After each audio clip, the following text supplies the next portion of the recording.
말씀과 함께하는 따뜻한 오늘 큐티온. 예수를 잡아 끌고 대제사장의 집으로 들어갈새 베드로가 멀찍이 따라가니라. 사람들이 뜰 가운데 불을 피우고 함께 앉았는지라. 베드로도 그 가운데 앉았더니 한 여종이 베드로의 불빛을 향하여 앉은 것을 보고 주목하여 이르되, 이 사람도 그와 함께 있었느니라. 이 여자여, 내가 그를 알지 못하노라. 조금 후에 다른 사람이 보고, 너도 그 도당이라. 이 사람아, 나는 아니로라. 한 시간쯤 있다가 또 한 사람이 장담하여 이르되, 이는 갈릴리 사람이니 참으로 그와 함께 있었느니라. 이 사람아, 나는 내가 하는 말을 알지 못하노라. 아직 말하고 있을 때에 닭이 곧 울더라.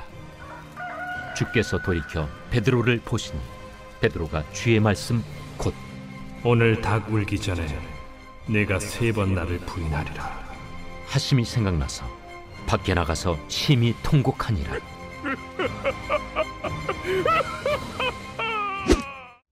지난 주일 은혜 가운데 보내셨지요? 힘차게 시작하는 월요일이시기를 바랍니다. 3월 21일 말씀과 함께하는 따뜻한 오늘 큐티온 기도하며 시작하겠습니다. 사랑하는 하나님, 감사합니다. 사순절 기간을 보내고 있습니다. 누가복음 본문 말씀을 통하여서 이 사순절 기간 가운데에 또 저희들이 어떻게 하면 우리 주님을 더욱더 바라볼 수 있을까 고민하는 큐티온의 시간이 될 수 있도록 하나님 인도하시고 함께하여 주시옵소서. 감사드리며 예수님의 이름으로 기도합니다. 아멘. 오늘 본문인 누가복음 22장 54절부터 62절은 우리가 너무나도 잘 알고 있는 본문입니다. 베드로가 잡혀간 예수님을 3번 부인하는 장면인데요. 사실 저는 이 본문을 볼 때마다 베드로가 100% 이해되지는 않았습니다. 예수님의 최측근 제자로서 어떻게 그럴 수 있는가 하는 생각을 했었는데요. 이번에 본문을 묵상하면서 베드로의 마음도 복잡하고 힘들었겠다 그런 생각을 하게 됐어요. 자신이 기대했던 메시아의 모습은 아니었지만 그러나 자신이 경험했던 예수는 분명 메시아의 모습이었고 예수님과 함께하며 들었던 확신도 있었을 텐데 그런 예수님이 잡혀가니 혼란스러웠을 것 같아요. 그 혼란스러운 마음이 고스란히 드러나는 본문 오늘 말씀입니다.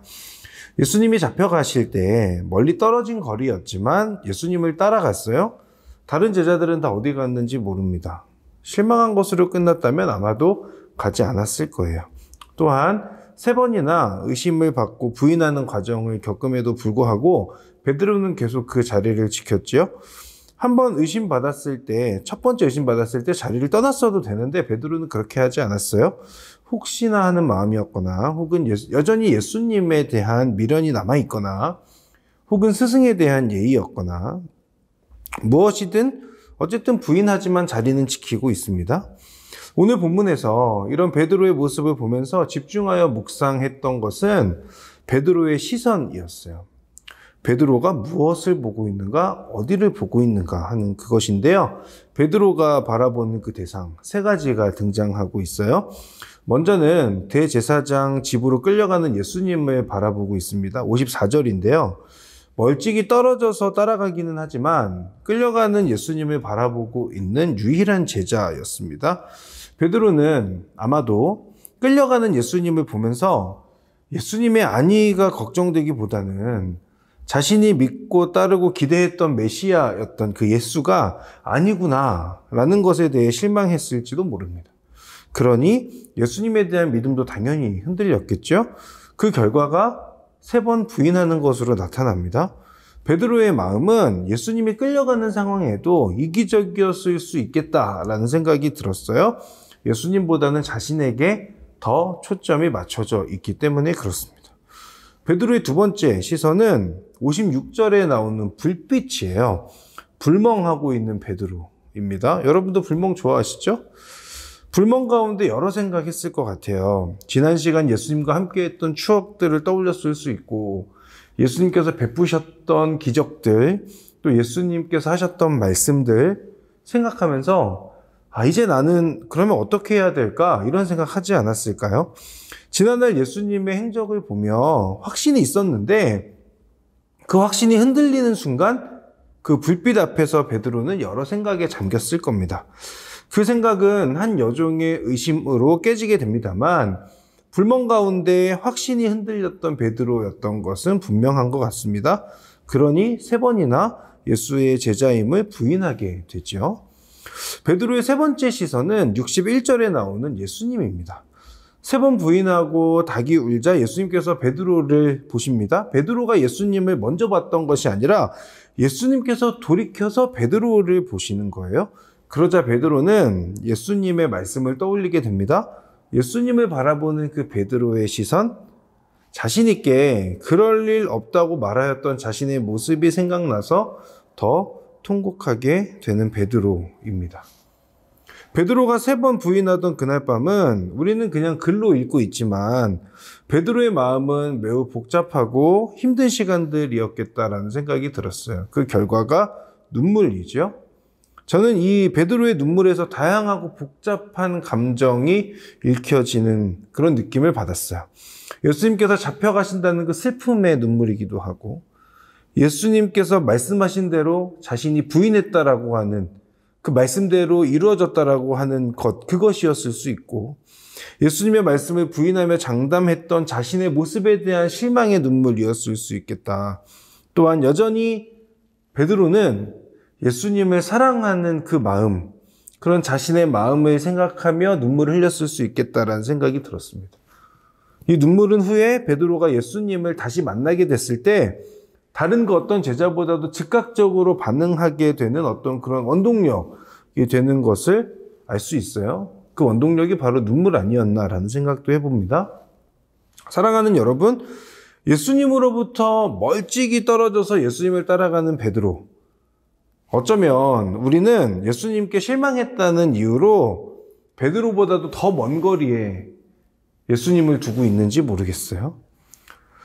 여러 복잡한 생각과 감정으로 불멍에 빠져 있는 베드로. 어쩌면 우리는 베드로보다도 더 복잡한 마음 상태로 이도저도 못하고 머뭇거리고 있는 그런 상태일지도 모르겠습니다.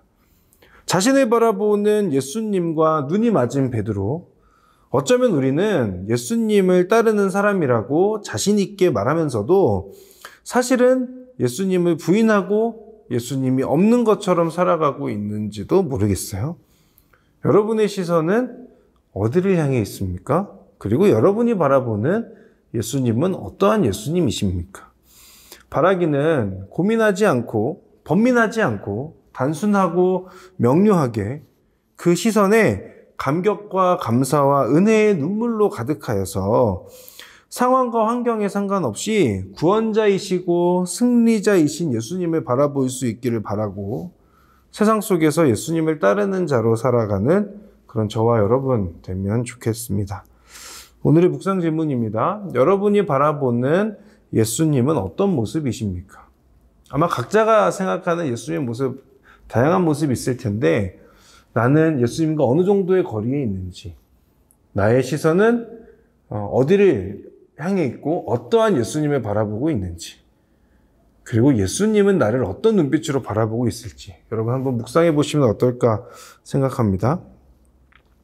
어떤 모습이든 여러분 우리를 향한 예수님의 시선은 그 눈은 애정 어린, 애정 가득한 시선임을 기억하고 다시 한번 주님을 바라보는 그런 우리의 시선 될 수 있기를 바랍니다. 이 시간에 함께 기도하겠습니다.